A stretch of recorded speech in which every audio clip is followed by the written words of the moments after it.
It's time to feel what you've been bottling up. Life in rural America isn't easy. The long hours, the constant pressures, the demands of the land, livestock, and family, it all takes a toll. We're tough and we've got grit, but somewhere along the way, toughness started meaning bottling up emotions and powering through. But here's the truth. That strategy, it's not working and it's poisoning us. Maybe you've noticed and maybe you haven't, but the numbers don't lie. We're breaking down and it's showing up in our bodies, our relationships, and in the rising suicide rates in agriculture. You don't have to carry any of it alone. There's another way. If you're ready to stop being weighed down and start moving forward, my one-on-one good movement guidance is now open. Visit the link in the show notes to learn more and see if one-on-one guidance could be for you.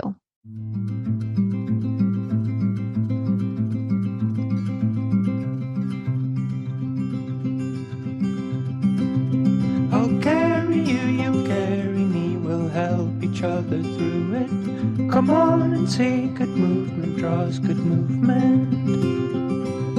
Welcome to Good Movement Draws Good Movement, the podcast where farmers, ranchers, and rural folks can grow relationally through awareness, understanding, and effective communication. Hey, it's T.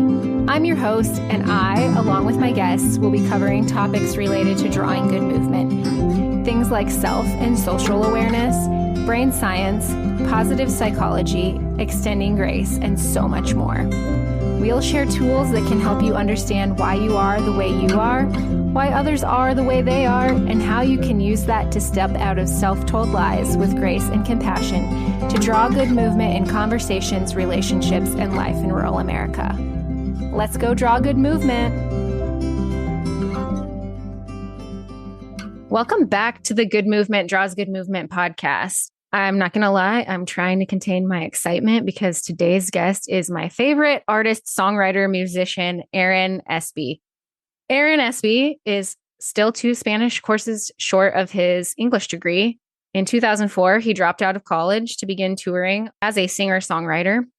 After burning out from the road and being diagnosed with a severe anxiety and depressive disorder, he moved with his wife to Nashville, Tennessee to try to make it as a working songwriter. He served lattes at Starbucks to Taylor Swift. Okay, I got to stop at the Taylor Swift part. When she was buying lattes at Starbucks, she surely wasn't causing the stir that she is today, right? No, this was like 2011. So she was still big, but truth be told, I didn't actually know who she was the first time. But she still was, famous enough. People wanted autographs occasionally. Actually, in Nashville, people are pretty cool about not bothering celebrities. So all that to say, no, she didn't, when she came in, she didn't cause a stir or anything. But it was also 2011. It's not 2023 post-Eras tour. So at the same time you were serving lattes to Taylor Swift, you tuned pianos, and then you eventually signed a publishing deal in 2012. Aaron's songs have been recorded by prominent artists across multiple genres, while his solo albums have amassed nearly 1 million streams on Spotify, Apple Music, and have also been featured in numerous commercials and on this podcast. And probably a half of those 100 million downloads are probably mine. It's you and my mom. I'm kidding, but I'm an avid streamer. Yeah, you and my mom. Aaron lives now with his wife, Heidi, and their 4 sons in East Nashville, Tennessee. His new book on songwriting, Practical Tips and Insights from a Decade in Music City, is due out in November. So it will be out by the time this airs. And fortunately, the book is not in Spanish. Yes, fortunately for all of us. I intend to finish my 2 Spanish courses when I told my oldest son when he graduates or when he's in his senior year, I'm going to take my Spanish courses with him. Great plan. Yeah. So I've been a fan since the first time I heard you play, which was my best friend and I were on a trip to Nashville for a small business conference. And being big fans of the television show Nashville, Sheila, my bestie, got us tickets to the Bluebird Cafe where you were playing in the round. And it was an amazing show. and I basically became an Aaron Espy super fan. After that, I started using your music as sort of a soundtrack to my life and my Instagram stories. And I think that's how we internet met because I had tagged you. And Ah, then, that makes sense. Yeah. so after my formal and informal introduction, would you like to tell us more about you and how you got where you are today? Thanks. I mean, internet friendship is just friendship these days. It feels like I meet a lot of my friends that way. And I feel like once I met you through Instagram, I think it was, just realizing you in your own right are doing really cool things in the world. So also a fan of you. And then fan of you and your husband when I got to meet you this summer. I was really bummed because we met and I'm like, we need to go out to dinner. And my wife's like, we have a babysitter we're supposed to get back to.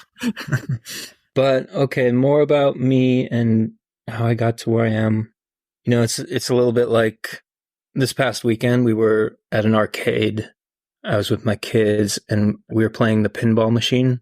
And I feel like, you know, figuring out how you got to where you are today is a little bit like trying to explain how you won. There's just like so many deflections and seemingly random things that happen that it's hard to say, oh, I did this thing and then I did this other thing and then it was a 42-step plan. Now I'm here.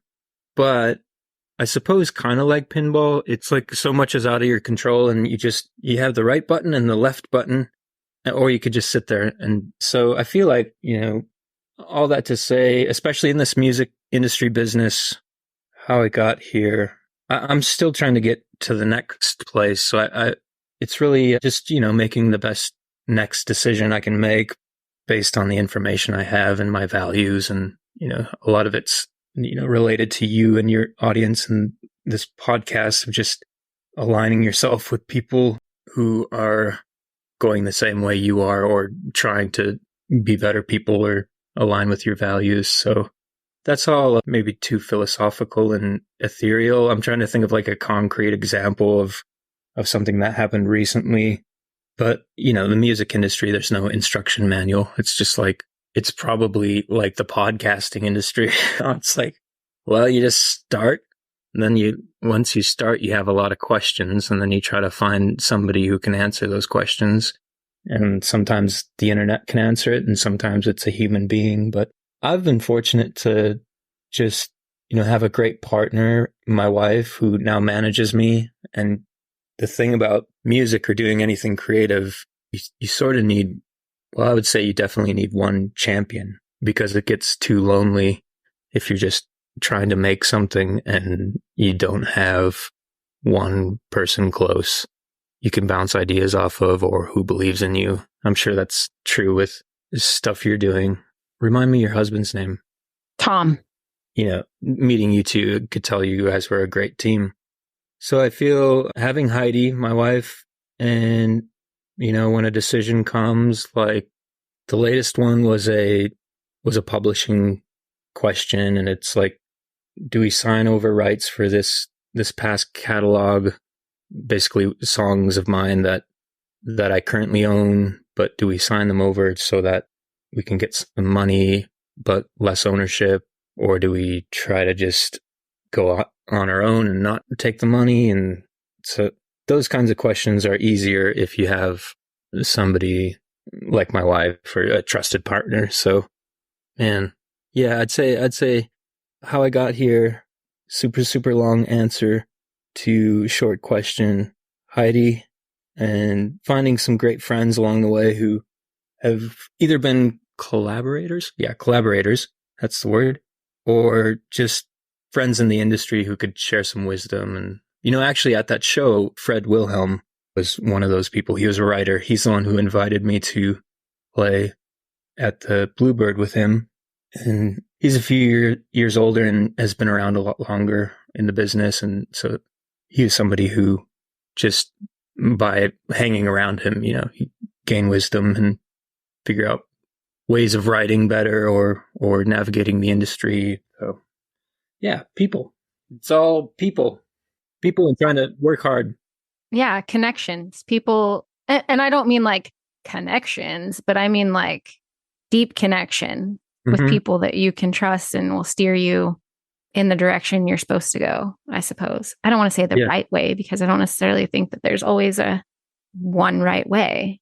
No, I agree, but you're right. They just kind of act like cushions, you know, within whatever boundary or wherever we're ending up. They're just kind of like nice little cushions that get you back on track, or at least give you more insight into where you are at on your journey. So, I mean, the music industry is a constant battling of inner demons, feeling like, oh, this is the year, like it all goes to pot, or there's just so many ups and downs and it's not linear. It's not, for a while I thought, oh, I just need to stick at this. And then each year my income will get a little bit better. And then by a certain year, I'll just be like coasting. And then I realized, oh no, it's not like that. It's like this out of control S curve. And you gotta like ride the wave for as long as you can. And then when you are off it, you gotta like be smart. And so, super similar to agriculture in that way. Yeah, I'm from a farming family. Well, my mom's side, and I cannot imagine waiting on the rain, or, you know, I'm curious, do you take a certain amount of comfort in that? Like, it's like getting on an airplane. I wouldn't want to be flying the plane. I like getting on it just and knowing, like, you know, if this thing goes down, I had nothing to do. It was going down anyway. Do you find some comfort in not being in control of, you know, the rain or sun? Yeah, I do. I also strangely take a lot of comfort in knowing that, you know, like some people, this is getting off the topic, but on the topic of comfort, some people are really like, oh my gosh, our world is in shambles, which it is. But I take comfort in knowing that it's been in shambles for pretty much ever, because we're humans and humans are faulty. Sure. Yeah. So that's strangely comforting to me that my generation, our generation, isn't messing everything up. Yeah. It's like that Wilco song. There's a lyric, and I don't know, it might be taken from somewhere else, but something along the lines of every generation thinks it's the end of the world. Something along those lines, like, which I can relate to. Oh, I have this question that I ask every guest, because when I first started leaning into this idea of good movement that I had, that if you can communicate with livestock the way we do, that those same principles apply to communicating with humans. Like, you have to be aware of yourself, you have to be socially aware, and then you have to recognize that you affect more than you think you do. And anyway, using all those, you can communicate with humans more effectively. Well, that is not the way one of my friends took it. She thought of good movement as bowel movement, which I was like, it still applies. The concept of good movement still applies, because if you have to force it, it's not good, right? So now I ask every guest, when you first heard the phrase good movement, what came to mind before I told you about my big ideas around it? Wow. I would have remembered had I thought it was bowel movement. I would have been able to recall that. So it wasn't that. Good movement draws good movement. Good movement. I think just maybe I had been primed being an Instagram follower of yours, and maybe subconsciously just like the stuff you're doing with livestock, that I knew it was going to be not bowel movements. So, and I think it also was after we talked in, where were we? Rapid City, that you approached me about the podcast, I think. Yeah. So I'm glad that this is great, because that's where I was going next. I don't know if I told you the whole story, but I had this idea for this podcast like well over a year ago. And when I had the idea, I was like, oh man, that would be so cool if I could get one of Aaron's songs to be music for the podcast. But then in true Enneagram type 9 fashion, I quickly fell asleep to that, because, like, you know, discomfort and all the things. And like, who am I to have a podcast? Who would want to listen to me when there's other people saying similar things? All the things. Well, then over the summer, you'd announced your living room tour, which for those of you who don't know, Erin's living room tour, it's a small venue, maybe someone's house, backyard, whatever. Well, I saw that you were playing in Rapid City, and that's not very far from us. So I snatched up tickets, and Tom and I went to a stranger's backyard and heard you play. And it was so awesome. I mean, we finally got to meet in person. So that was awesome. The show was awesome. The storytelling behind your songs, like it was just great. And then after that trip, I think it was like a few days after we got back, you had sent out to your email list that you were doing a new service, co-writing service. And impulsively, I hit reply to that email. And I was like, hey, I had this idea for a podcast a long time ago. And I was thinking it would be cool to have your music. And would you want to co-write this song? I explained more about Good Movement and all the things. A few emails later, you were working on the song. And I was like, oh, shit. I probably need to create this podcast. So a song for a podcast that doesn't exist. Exactly. So I inadvertently lit a little fire under myself to get the podcast going after having been asleep to it. And it kind of, this whole thing speaks to your pinball idea. Like you're kind of just like bouncing around. And then when you look back, the things that were seemingly random weren't actually random, because also that weekend that we saw you play was the first weekend that I heard of the Enneagram. And I used the Enneagram to teach this I use the Enneagram to expedite self-awareness so that I can teach good movement. And so it kind of all just fits together. So that's kind of a piece of the behind the podcast story that most people don't know. And since you wrote the song, the music for the podcast, would you mind giving us a little behind the music for that song? Yeah, sure. And by the way, I'm such a fan of people who take action, and I'm at Enneagram 6, so my motivation for things is different than yours, but just taking action, sending an email, or not to overkill this pinball metaphor, but just whatever you have to do to press that button once, because most people don't, and then you just can't play the game. You can't keep playing the game. So cool. Good on you. I'm glad you sent that email. So much of my work is the same. I just start working on something and it doesn't make sense. It doesn't work on a spreadsheet. I have no idea why I'm doing it until, a few years later, you're like, oh, okay, that makes sense. But the music for the podcast, it started as you wanting to co-write a song, which I knew would be a lot different than what I was actually proposing. Because I was proposing people who are artists or songwriters wanting to just work together. So this felt more like commission work. And a lot of what I've done in the film and TV industry is more writing to briefs, which are not, I don't know why when I say briefs, I always think of boxer briefs. I mean, it goes right along with the good movement, bowel movement, It's wherever your head's at. But brief meaning these descriptions a client will send. They're trying to describe what they want in musical terms, but it's like, I can't remember who said, talking about music is like dancing about architecture. It's very difficult to, and that you can take that quote different ways, but it's difficult for people, especially non-musicians, to describe what they want. You just kind of you have to start going, and then they can say, it's easier to say what they don't want. When you ask me about the podcast music, a first good question is just like, who is this for? What's it going to be? Like, who's listening to this? And realizing, okay, a lot of it's your audience from Instagram was my assumption, right?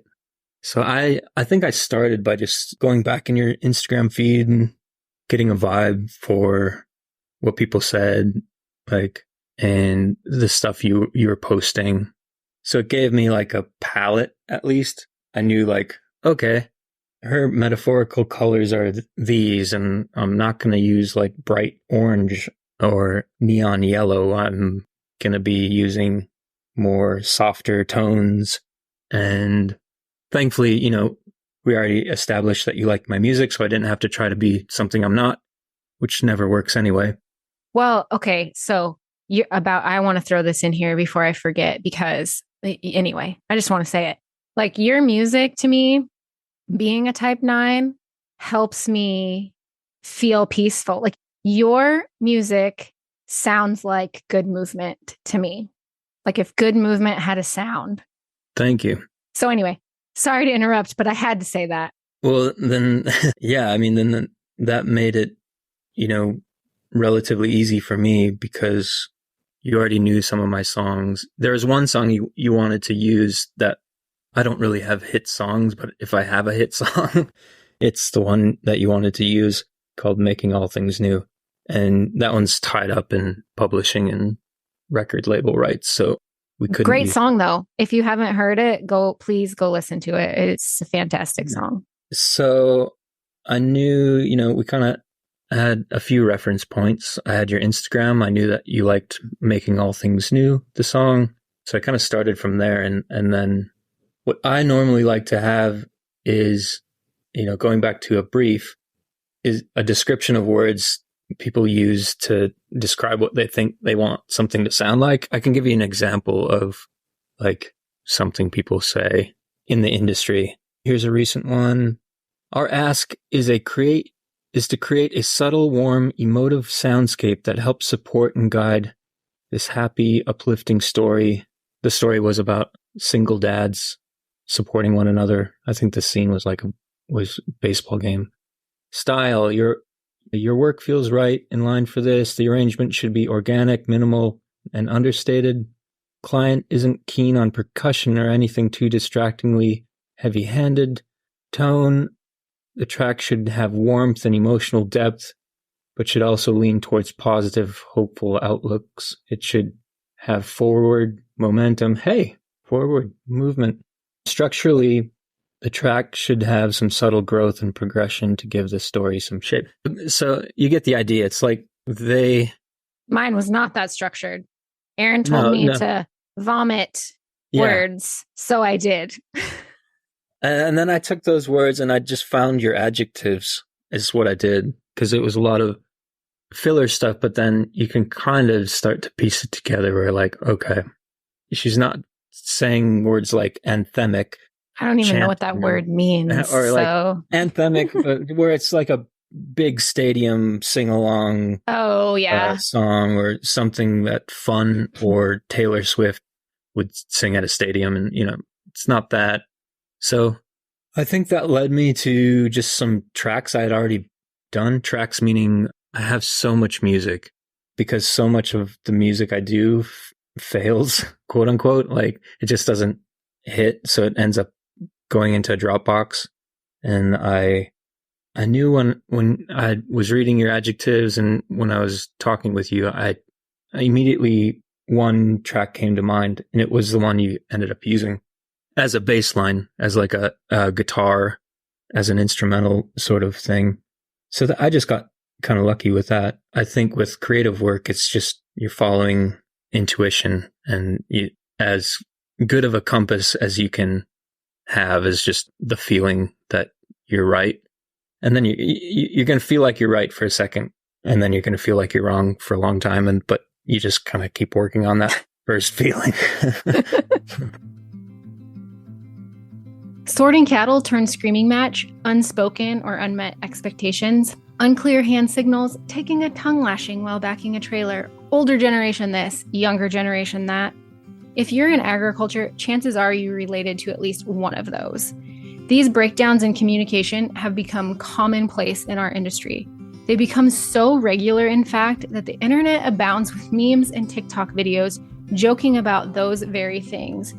But is the humor found in the breakdowns worth the harm it causes in relationships and to our mental health?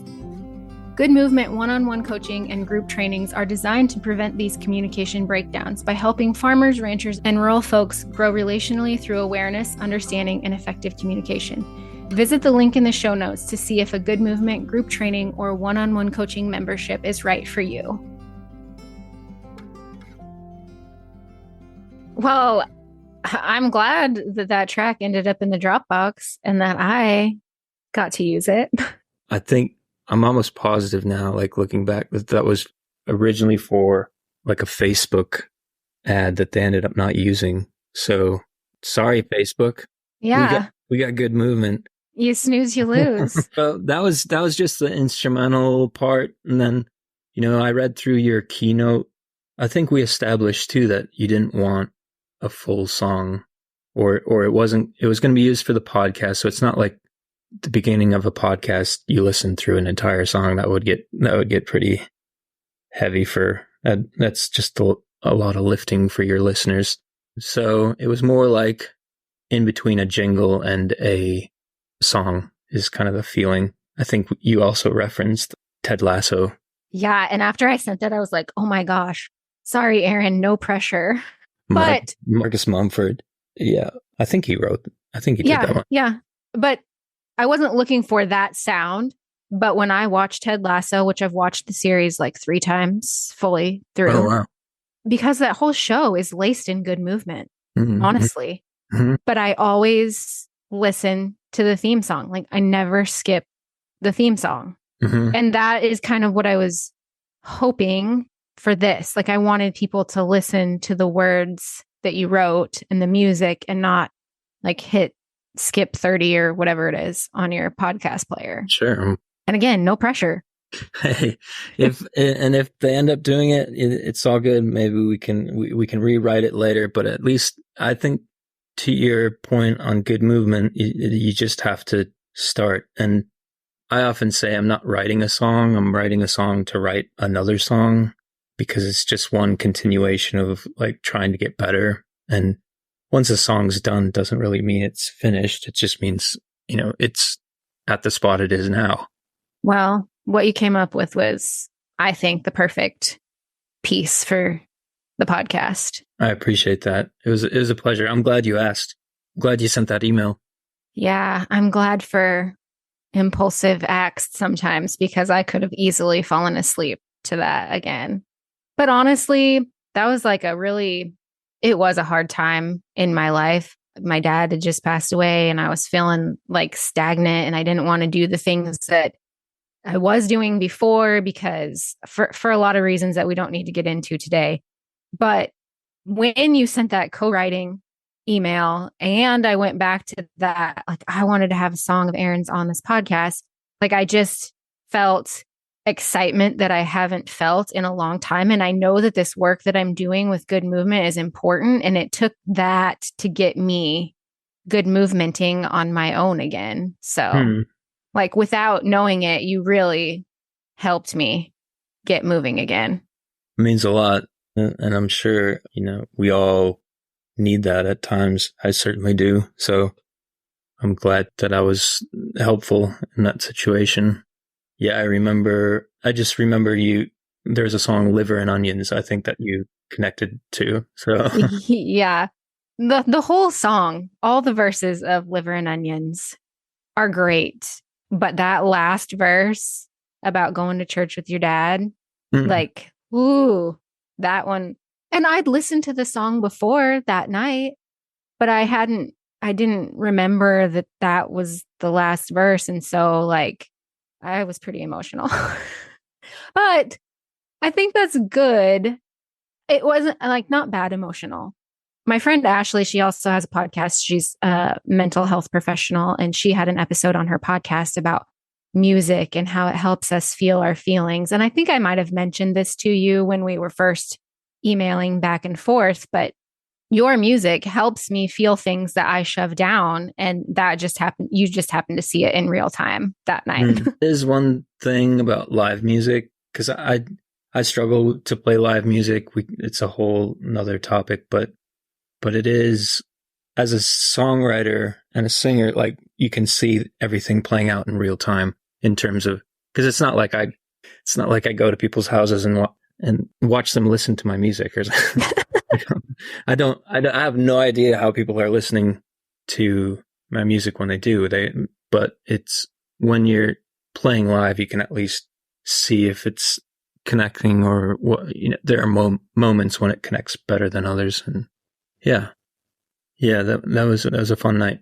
So, Liver and Onions is from your Up North album, which is, I mean, correct me if I'm wrong, but you wrote it based on your experience growing up in the Midwest.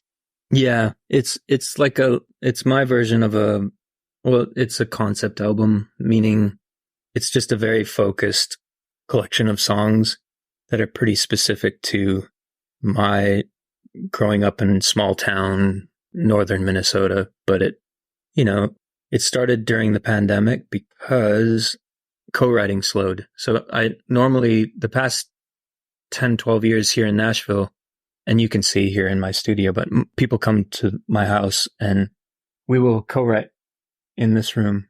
The goal is to get a song, and most days it happens, but pandemic hit, so co-writing slowed to a stop, and I started two passion projects, and one was this concept album, and the other was the songwriting book, which we can talk about later or not talk about. We're going to talk about it. So, yeah, they're all just little vignettes. They're little story songs, most of them, I think all of them, which don't really, it's fun for me because in Nashville, I'm trying to make a living. I am making a living. Sometimes it doesn't feel that way. Writing commercial music, which means everything from film and TV to trying to get somebody to record your songs. I can't be as self-indulgent with those songs because I have to think more like a graphic designer with those and less like an artist. With my own music, when I'm focusing on it, I can be more of an artist and dig into the sort of weird winding roads my mind wants to go down, and where sometimes I have to limit that with typical Nashville co-writing.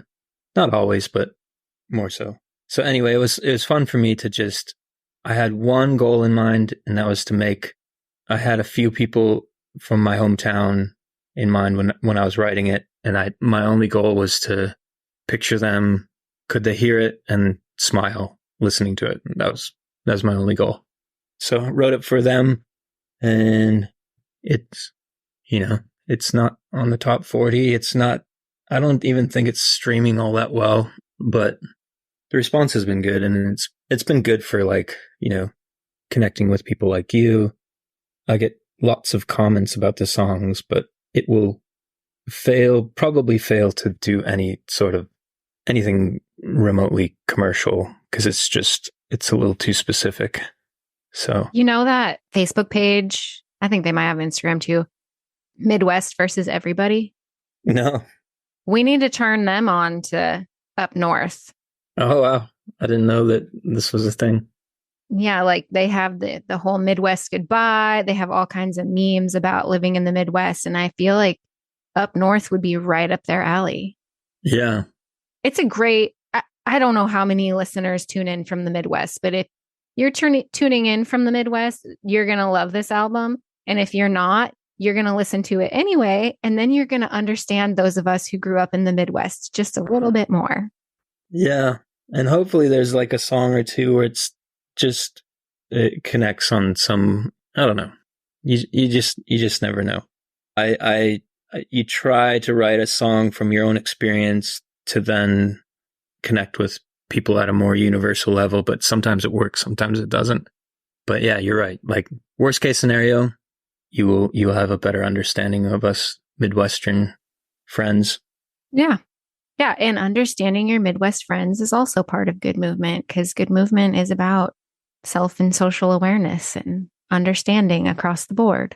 So I love that. Question related to like the genesis of good movement with cattle. How does it start? With you, with us, like with the person, like we have to be aware of ourselves and our energy and how what we're doing, or our position or our posture, or like literally your energy. I'm a 9. I don't have a lot of energy. Tom is a 1. He has way more energy than I do. So just us standing in the pen with the cattle they react differently to me than him just based off our energy. So you have to be aware of that. And then you have to be aware of how what you're doing is affecting them. And kind of like they don't speak English, obviously. But so in that regard, they're more complicated than humans. But then on the flip side of that, they don't experience emotions like humans do. They don't have all of the But so they feel an stuff. energy. Yeah. It's similar to a dog or Yes. yeah. Yeah. So this concept of good movement, it applies across the board. It doesn't matter what species you're interacting with. It always starts with you. And then beyond that, like you have to be aware of cattle behavior, dog behavior, human behavior. And with humans, it's a little more tricky because their behavior is one thing, but then whatever's motivating that behavior is different, right? Because we can have the same behaviors. Like I have a hard time getting moving. You have a hard time getting moving. My lack of movement is because I don't want to cause conflict. Yours is because you have a hard time trusting. And so it's a whole thing, but the basic principles apply no matter what species you're interacting with. That's a really good point about cattle and animals don't have. I mean, what you see is what you're getting, right? Mm-hmm. There's no like they don't fake emotion. My dog doesn't fake that he's happy to see me. Let's hope. Doesn't that make you feel good? That's real because you can't fake it. That makes me happy. So your new book is called On Songwriting, Practical Tips and Insights from a Decade in Music City. And it came out in November. And I have had the pleasure of, at the time of this recording, starting it. I'm about halfway through, I think. And there's a common thread of good movement. Like I read good movement in this book. So can you tell us more about the book, what it is, who it's for, what inspired it, all the things? It started as kind of a question I had. Like if my kids ever were to ask me, Dad, I want to be a songwriter. I want to like do what you're doing and try to make it as a living. What would I tell them? And so they were the first audience. Like, okay, what have I learned here in the last 10 years? If I had to distill it into something very simple and instructional and hopefully a little entertaining, what would I say? And so they were the first people I had in mind. But the second person I was writing it for was like basically me, 29-year-old me, who, in 2010 or 11 was with Heidi driving across the country, trying to make it as a songwriter. So you just don't know what questions to ask. It's like, you don't know what you don't know. There's so many things. So the book was also written for that type of person who's like taking their music more seriously, their songs, wanting something a little bit more, but also those who just want a little more insight into the craft and business side of music. And, I divided it into 5 sections, and they're like the sections, they're the things I think most songwriters struggle with, and that's craft. So just like the basic, mechanics of songwriting, like where does the verse go, where, like what structure, like how do you navigate just the surface level stuff of songwriting. And then the second one is mindset. So it's just, different ways about thinking about songs and approaching it. So, even just like you sharing about good movement and cattle, that's a mindset shift. A lot of songwriting and making it in this business for me has been just mindset shifts. So portion of the book's devoted to that. And then the third section is dealing with your inner critic. I feel like that could be its own book. The 5th section is on co-writing. So just more like collaboration. And then the 5th is on the music industry. Like, if you want to try and make a buck at this, like, what do you need to know? So tried to make it not super tied to technology or what social media, like there's no TikTok strategies. There's no stuff like that, but it's very basic, principles for that you can apply to whatever season. I have no idea, in 10, 15 years what the music industry is going to look like, but I have a feeling a lot of the stuff I'm sharing will still be relevant because it's dealing more with foundational stuff. And then hopefully you can apply that to whatever. So yeah, it's a book for songwriters, but really any creative person. I think I'm still reading about mindset yet. I'm on page like 50. So I'm not quite halfway, 50 something, I think. But I was thinking, this is on songwriting, but it's also the things that you're describing so far, as far as I've gotten, are really kind of, they're going to be helpful for me just in my creative writing. Or, like your one tip was to make things easy. Like your guitar is right next to you all the time in case things hit. So like if you're a writer of not music, but the written word, have a notebook ready. Yeah. Or I don't know. My ideas come to me a lot of times when I prefer to write with pen and paper, but they come to me when I don't have a pen and paper. So I have to use the notes of my phone, and then the ideas get lost in that because there's a lot of ideas. And I don't know. That's one of the things that after this week, because we're recording the week of Thanksgiving, after this week, I have an accountability buddy who also has a lot of ideas that she doesn't flesh out. And so we're going to check in with each other. What idea are you fleshing out? That's great. I'm the same.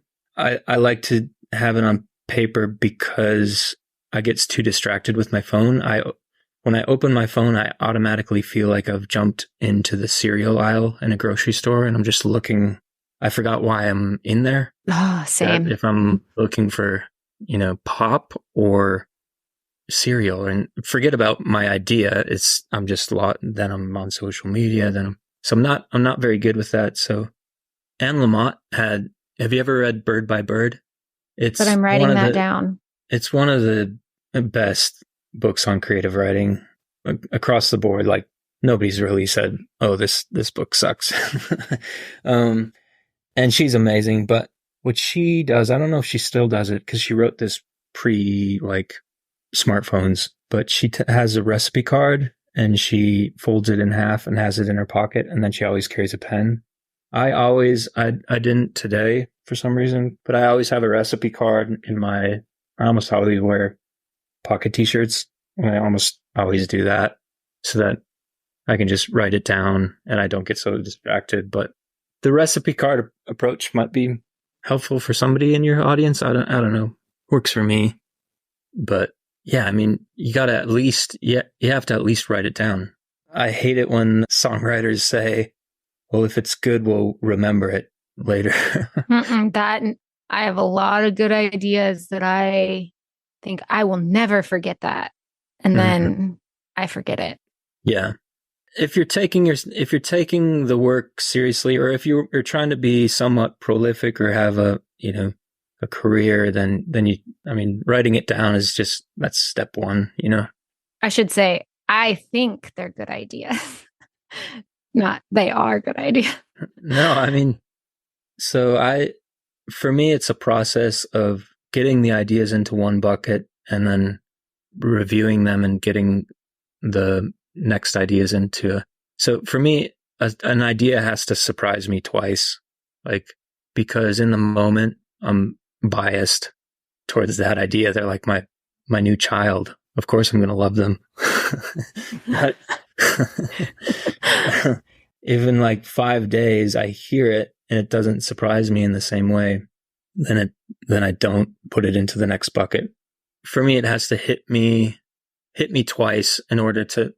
If I were in my 20s, I could just sit down and work on every idea. But because I'm in my 40s with 4 kids, I have to have more of a system to my time. And so that's what's worked for me, is to, I guess rule number 1, get your ideas down. Then rule number 2, review them and put the ones that surprise you twice into another bucket. And then I pick one from there and I go start chipping on it. An accountability buddy is also like that's pro level stuff. But another thing that you talk about in the book, or at least the part of the book that I've read so far, is I'm not going to say it the same way as you, but like don't discount mundane. And you talk about your morning routine and how it seems really mundane and kind of boring, but that's when you're looking at it from like high level view. But then when you zoom in, there's all these different pieces. And that's like next level mindfulness stuff right there, and next level self-awareness stuff right there. Like that's also just good movement stuff. Like I think we're sometimes just so aware of what we're doing that, like, not even in a songwriting or creative writing aspect, but just life in general, we take for granted these simple things, but when you really get to looking at them, they're not actually that simple, and they're kind of interesting. And we have, you doing work with cattle. There's so many things you're doing that are mundane to you because you've been doing it for so long. And it's not like you can be excited about it every single day. I mean, and nobody can. We'd all probably go crazy. For me, mundane is a good litmus test of what you might be good at writing about, because you're so close to the subject that you've forgotten that it's interesting to other people. So, things that you're doing on a daily basis, you could break one of those down into something very interesting.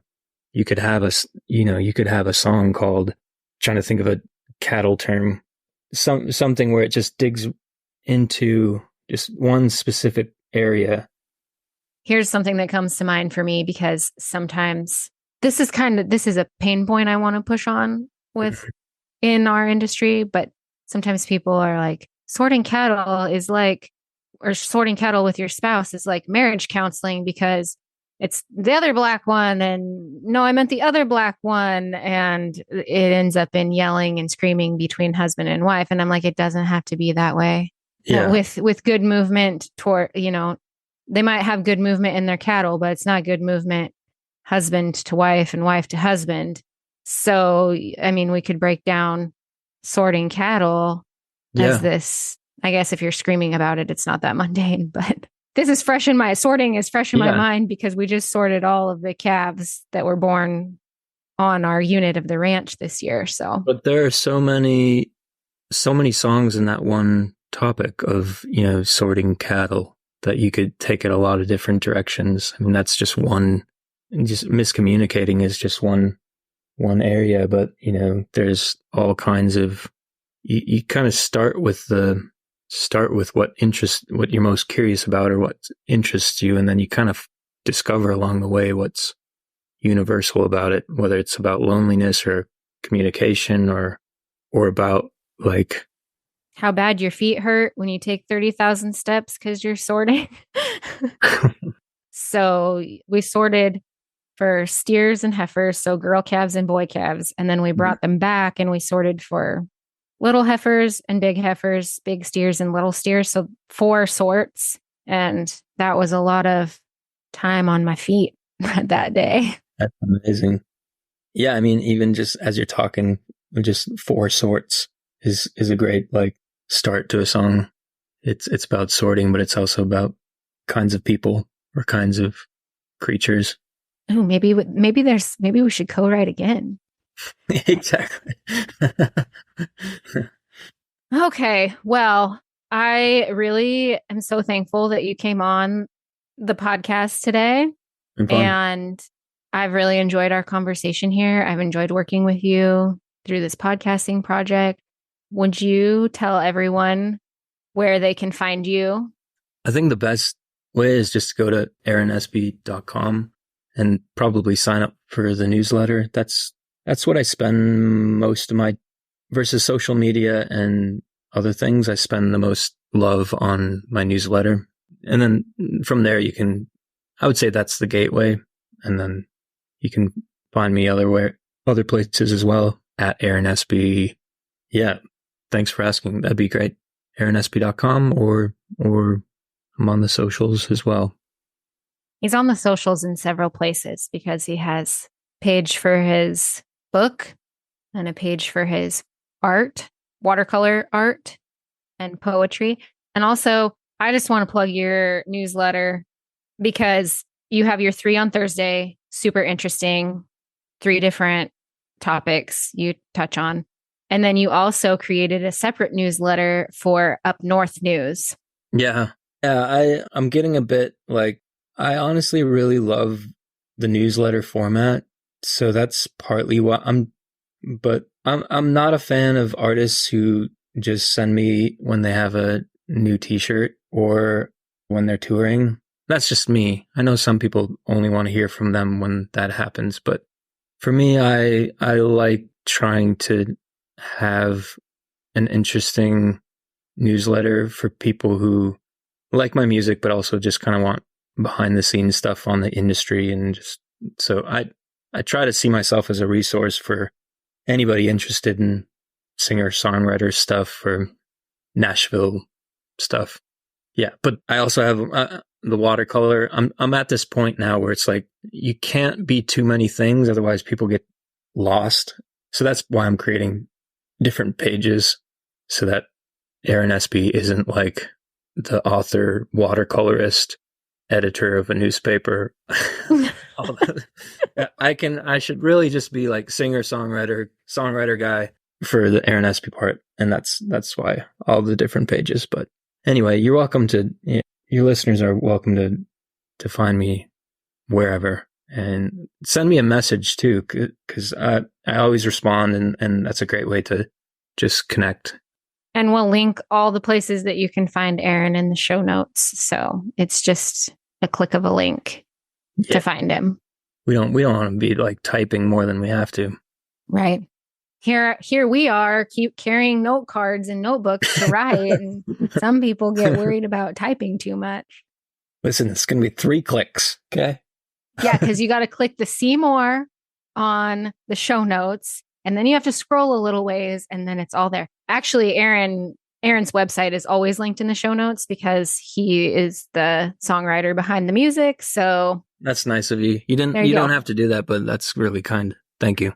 Well, yeah, we do. I mean, I want to. So we do.